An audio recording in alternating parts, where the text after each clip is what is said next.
Saya juga sering berbagi, terutama bagi ibu-ibu, kami kaum laki-laki ini, kalau mau selalu saja suaminya baik, maka memang ada 3 hal yang harus diperhatikan. Ini sebenarnya rahasia laki-laki, tapi saya sampaikan. Jadi yang pertama itu adalah pandangan mata. Jadi bagi laki-laki itu pandangan mata luar biasa. Pengaruhnya besar sekali. Mungkin beda kalau ibu ya. Ibu mungkin kalau sudah sangat sayang sama suami, sudah cinta sama suami, suaminya berpenampilan biasa saja, tidak penting bagi dia. Yang penting suaminya ada dekat dia misalnya. Kalau laki-laki tidak seperti itu. Jadi apa Nabi sampaikan ini, wanita terbaik, wanita yang kalau dilihat oleh suaminya, suaminya senang, itu ternyata berlaku sepanjang hidup ibu. Gitu kan.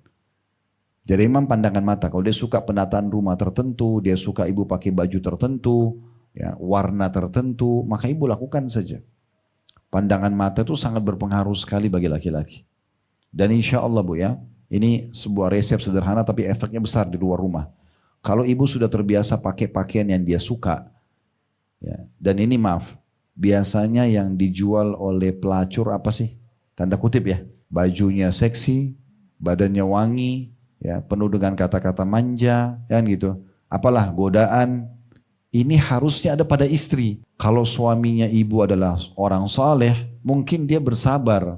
Kalau ibu tidak seperti ini ya.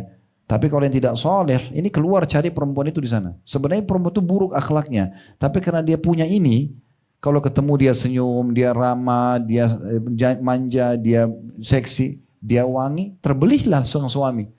Bahkan kadang-kadang ada suami yang salah, dia melangkah menikah dengan wanita tersebut karena dia pikir di benak dia kebutuhan ini terpenuhi. Tapi setelah menikah ternyata perempuan itu buruk akhlaknya, buruk agamanya gitu kan.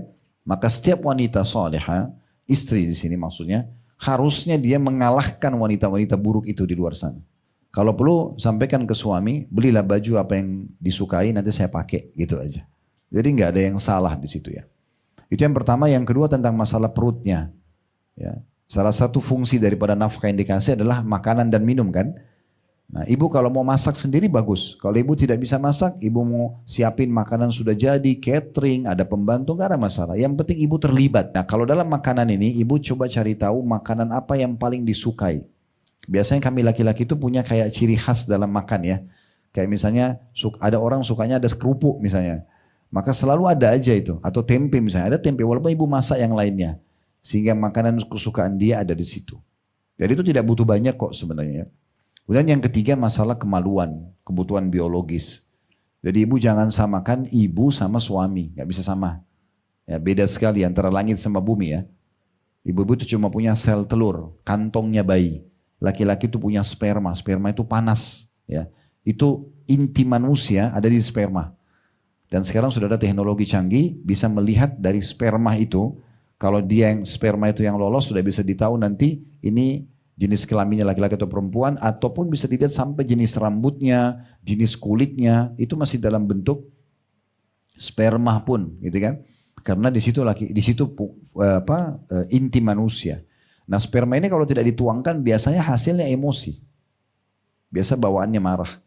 Jadi kalau ada suami yang sering emosional, tidak perhatian sama ibu, maka lihat 3 hal ini.